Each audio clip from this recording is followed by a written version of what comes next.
any mention of martial arts is incomplete without Bruce Lee. Bruce Lee didn't live martial arts. He was martial arts. His skill was astonishing. Bruce Lee had a great form. Great form, beautiful form. His commitment was inspiring. He was interested in sculpting himself as a fighting machine. You can tell that he just puts everything he's got into all of it. His mixing of styles was revolutionary. He saw qualities in all these different martial arts that he could apply. He definitely was a trailblazer. And Bruce Lee's impact on all of martial arts still beats loudly today. Bruce planted the seeds that were the philosophy that became what MMA is today. It's Bruce Lee, the martial artist, on Bruce Lee Lives.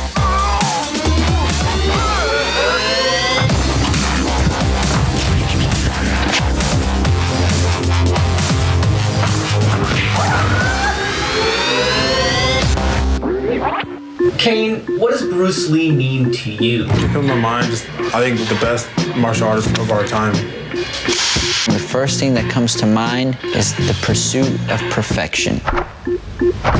He was so rare. There weren't a lot of people that did what he did. Charismatic, star, action, kicking butt. There's only one Bruce Lee in my eyes. You have the Jackie Chans and the Jet Lis and stuff, and they're all cool, and they have their own art, but no one really was Bruce Lee.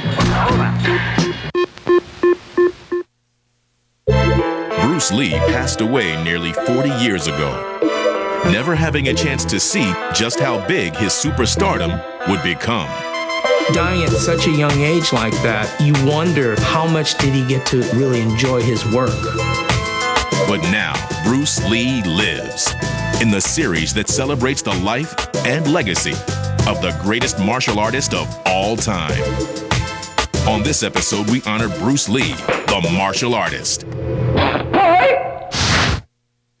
Throughout his life, Bruce Lee wore many hats. Actor, director, husband, and father. But no role would come to define Bruce Lee more than that of martial artist. The most famous martial artist is Bruce Lee, period. Bruce Lee defines what a martial artist was. I know some people who don't know Bruce sometimes think, oh, he's just an actor, dude. And I'm always like, no. Bruce Lee is a martial artist who took his martial arts to the big screen. People mention Muhammad Ali or they mention Michael Jordan. When we talk about martial arts, I guarantee there's not going to be one kid that won't know the name Bruce Lee. The fame Bruce Lee gained for being a martial artist was due to many factors, but one, undeniably, was his pure superhuman-like skills.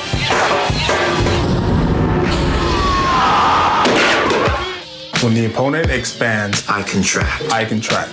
I contract. When he contracts, I expand. And when there's an opportunity, I do not hit. I do not hit. I do not hit. It hits all by itself. Bruce Lee was a phenom. He's on the highest level of elite martial artist to ever exist. And just as a pure martial artist, he was extraordinary. Throughout his movies and other appearances, Bruce Lee always demonstrated awe-inspiring technique. Bruce Lee had a great form, beautiful form, the way he moved. He has legit skills. You can tell in his footwork. The way he was bouncing on his toes and the fakes and feints, everything was just precise.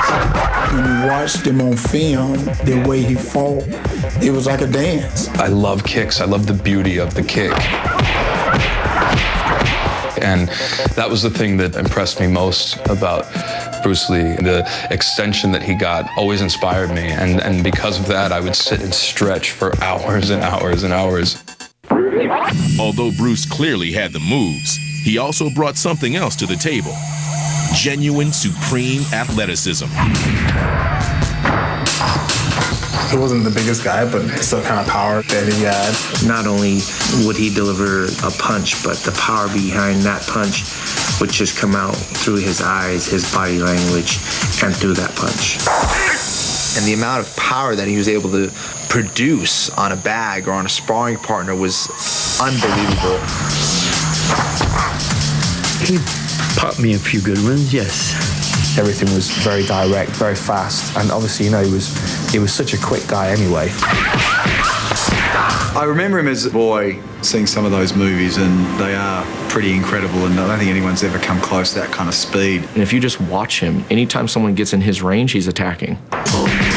So he's a very aggressive fighting martial artist. He was like a predatory cat that way, where you knew that once he pounced, it would be relentless. And that had nothing to do with being a physically imposing figure, which I always found as a great source of inspiration. You know, I'm 5'10", but I can kick one of my friends who's 6'7" in the head because of Bruce Lee. You know, I know that that's the reason. Bruce Lee could have been a genetic phenom, but the physical heights he reached were due to good old-fashioned hard work. Every day, I practice martial arts, you see. He trains hard. You see the work ethic come out. You can tell that he just puts everything he's got into all of it. Bruce Lee's philosophy was, you can never be prepared enough to compete. Bruce Lee trained for many hours each day. And Bruce Lee didn't just practice punches and kicks. What stood out the most was how great in shape he was. He had muscles, and he was fast and agile. He was interested in training the whole body and really sculpting himself as a fighting machine. The tool is your body. If your body's not in good shape, you can't do martial art. So a lot of people before, they didn't pay attention to the body, as Bruce Lee did. He's way ahead of his time period, you know. Bruce Lee focused on all aspects of physical fitness, from strength to cardio to even diet. Bruce Lee was the one who really started cross-training. He started using weights. He started using protein shakes. I'm gonna run for stamina. I'm gonna eat well, because if I don't put junk food in my body, I'm actually gonna be in better shape to go kick somebody's ass. He believed in full contact sparring and even helped popularize new types of gear. I think it's Enter the Dragon where you fight Sammo with those gloves. I'm like, whoa, I've never seen gloves like that before. Open finger gloves where you can grab people. It seems as though everything he did, he put his whole human force to it. He was trying to reach his maximum potential. As a martial artist, I really admired that Bruce Lee had focused on his athleticism. Martial artists at the time, they just only were interested in the technique and not realizing that if you put strength, power, and endurance behind technique, then you have an unstoppable force. A lot of what Bruce Lee said years and years ago really holds true today. Bruce Lee's work ethic and focus on technique and physical fitness has become a hallmark of top competitors today. Training is important because of the fact that you have to be able to learn the skill and hone your skills and be able to use your skills and know what your body's capable of doing. And it's not just martial artists who benefit from this theory. My big thing is to strengthen your core, which is very important in stunt riding because you got to move the bike sometimes with your hips and with your core. I think that that's something that has separated me from a lot of skiers. You know, if you're strong and your cardio and everything else is good, when you perform on hill, you can do stuff that you really didn't fathom. I mean, your off training is just as important, if not more important, as it is to ski on hill. And in football, it's the same thing. If you only do what has been done in the past, you're only going to get the results of what's been done in the past. I think you always have to be forward thinking. You always have to think a little differently to try to get better results. Coming up, Bruce Lee introduces the world to martial arts weaponry. But first, Wing Chun Kung Fu, Bruce Lee's first martial arts style, is revealed.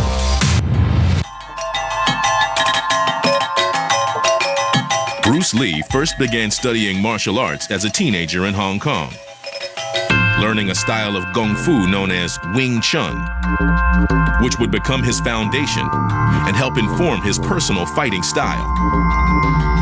In Hong Kong, Bruce Lee trained under Wing Chun Sifu Yip Man, one of the most famous grandmasters of all time.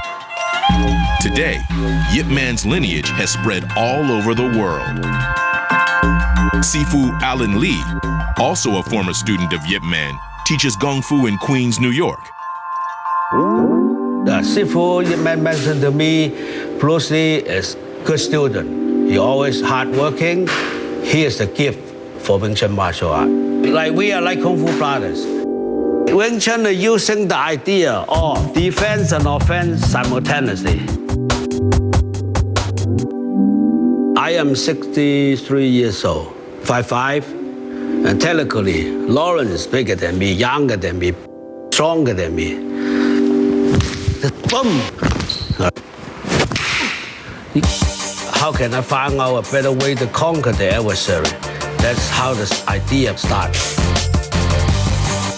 When Bruce Lee moved to the United States, Chinese martial arts were relatively unknown outside of Chinese communities. Bruce Lee would become their ambassador. What's the difference between a Kung Fu punch and a karate punch? Well, a karate punch is like an iron bar, whack. A Kung Fu punch is like an iron chain with an iron ball attached to the end, and it go whang, and it hurt inside. One motion, and he's gone. Upon sparring with a Muay Thai fighter, Lee gained interest in other forms of martial arts. He had a list, and I thought it was so unique. He listed the advantages, the strength and weakness of the Korean system. He had one on the Japanese karate, and then he had Thai boxing, the strength and weaknesses of that. He saw qualities in all these different martial arts that he could apply. And it wasn't just martial arts. Bruce Lee saw value in all fighting styles, from fencing to boxing. The Chuck Norris, Bruce Lee fight scene. He starts bouncing around like Muhammad Ali a little bit. He even pulled from wrestling. It was one of the things that first attracted me to him, and I've predominantly been a wrestler my whole life, so I appreciated that. Lee's blending of styles was revolutionary for its time. With his martial arts, all the different styles, using from wrestling, boxing, fencing, doing the cha-cha-cha, all the rest of it, he just used everything that worked in any way to make the best working module for martial arts. You would never have a Japanese practitioner practice the Korean system or vice versa. You would never have a grappler trained in striking arts. Bruce Lee is one of those martial artists that was far ahead of his time. It's Bruce Lee, the martial artist. Bruce Lee wasn't only interested in hand-to-hand combats. He also studied martial arts weaponry, something he demonstrated throughout his films. In Game of Death, Bruce Lee showcased numerous weapons in his battle against the Filipino fighter played by Dan Inosanto. Hong Kong martial artist Ch4 Fong is an expert in each of these weapons. There were the wooden dowels, which can be used as a pair or solo. There was the bamboo stick, good for a distanced attack. And of course, there were the nunchaku. Oh, dude, the nunchucks. The nunchuck scene was the bomb. I remember doing the nunchucks and all that because he did the nunchucks. Bruce Lee's studying of various fighting styles eventually led him to create his own martial art philosophy, which he called Jeet Kune Do. The art of the intercepting fist. Jeet Kune Do is a way of intercepting fists. In Cantonese, Jeet Kune Do, the way of the intercepting fist. Come on, touch me. Any way you can. To reach me, you must move to me. Your attack offers me an opportunity to intercept you. In your standard style, you block. Bruce said, no blocks. I said, well, how do you stop the guy from hitting you? He said, by hitting him. Bruce Lee taught Jeet Kune Do to a select few, including Dan Inosanto. Bruce Lee was my instructor, but he was also my closest friend at that time period. Over the years, Inosanto has passed on his knowledge to many others, such as Jeet Kune Do instructor Dan Anderson. Jeet Kune Do is the concepts and principles of the late Bruce Lee. It encompasses every area in a fight: punching, kicking, trapping, grappling, and weaponry. It kind of gives you a little bit of everything as opposed to just doing one thing. Jeet Kune Do is definitely a dirty fighting system if you want to use it that way. You can kick the guy in the groin, you can kick the guy in the kneecap to try to break his knee, you could poke him in the eyeball, punch him in the throat, you could elbow his head, so there are really no rules. Although Jeet Kune Do is taught today, Bruce never meant it to be a defined style. The only way is no way. This thing of using no way as the way. In other words, use all ways. In martial art, you just don't use a Chinese way or a Japanese way or a Western way. You want to use all ways to solve your problem. Bruce Lee's whole thing was not to have one style. He didn't even want to name it Jeet Kune Do. He didn't even want to have a name for it. He didn't want to have any labeling to it at all. Jeet Kune Do is a state of mind he's trying to get across, and not necessarily, okay, here in Jeet Kune Do, we punch like this, we kick like this. And I never thought it was really a martial art. I always thought it to be really a philosophy more than anything else. Bruce would probably agree. To him, the martial arts were more than just technique. They were a way of life. Coming up, a new sport and multi-million-dollar business with Bruce Lee's mark all over it. He was a mixed martial artist. He believed in taking from whatever style you go to, whatever works for you, and using that. Over time, Bruce Lee has become the most famous name in all of martial arts. He really revolutionized and catapulted martial arts. Who can we possibly name popular culture-wise before Bruce Lee that you can go up to somebody on the street and they would know their name? Before Bruce Lee's rise to fame, martial arts in the United States was practiced by a select few Americans. But ever since, its popularity as a whole has exploded. He was the guy who blew up martial arts. He was the OG, guy. He just brought the whole martial arts thing to the forefront. He brought it to popular culture and spread it across the world. Bruce Lee's the founder of modern martial arts. He was the person that really kind of pushed martial arts forward into the 21st century. Obviously, he began the Western fascination with martial arts, brought it to the masses in a way that it hadn't been exposed before. It probably started this trend of guys wanting to be able to do what he could do. Today, it's the rare martial artist who doesn't cite Bruce Lee as an influence. I started Taekwondo at 8 years old and immediately sought out every single Bruce Lee film I could. The reason I got into martial arts was pretty much because of Bruce Lee films, nothing more in-depth than that. From watching Bruce Lee, I became obsessed as well with martial arts. I just wanted to do that, what he was doing. When I was 12 years old, I went to France with my family, and I sneaked into a movie theater because Enter the Dragon from Bruce Lee was playing. I came out of that theater, and that was it. I wanted to become Bruce Lee. Bruce Lee still influences martial arts today. The multi-million-dollar business of MMA relies heavily on his principles. In the mixed martial arts world, he's like a legend. Everyone who goes through first, second grade has to learn about George Washington. Everyone who goes through, whether it's boxing, whether it's wrestling, is going to know about Bruce Lee. I think I'm safe to say that every mixed martial art is probably 1 or 2 or 3 degrees away from Bruce Lee. Period. Bruce Lee's commitment to training is used by the most successful fighters. Now, the age of mixed martial arts, everyone's cross-training. Bruce Lee did all that back then, and people are really starting to do that now. And Bruce Lee's mastering of many martial arts styles now takes place daily in cages around the country. It's a shame he died so early because he was really setting up what we're doing today in the cage. He was a mixed martial artist. He was a guy that believed in taking from whatever style you go to, whatever works for you, and using that. Bruce Lee was able to, at a very early stage, be open to the idea of taking techniques from different styles and putting them together, and it's exactly what mixed martial arts is. Using different forms in mixed martial arts or MMA is crucial these days. Putting everything together to be the professional mixed martial artists. For mixed martial arts is exactly what we're doing now, where we're cutting off all the dead weight, all the stuff that doesn't work, and just sticking with the basic stuff, and he really was kind of revolutionary in that way. Bruce planted the seeds that were the philosophy that became what MMA is today. Unfortunately, he was long gone before it ever really became a reality in an actual competition. He definitely was a trailblazer. I mean, it's clear. There is one difference, however, between the sport of mixed martial arts and Bruce Lee's fighting style: rules. There's a lot of different things between the sport aspect of it, which is very close to the reality, but you still can't really go to the eye. And you can't go to the C1 and C2, 3 strike behind the neck. People will be paralyzed, see? Right? You still can't go to the groin, but it's close to the reality. It's pretty good sport. Be it in a cage or on the street, knowing how to fight was only part of what it meant to be a martial artist to Lee. Bruce Lee didn't live martial arts. He was martial arts.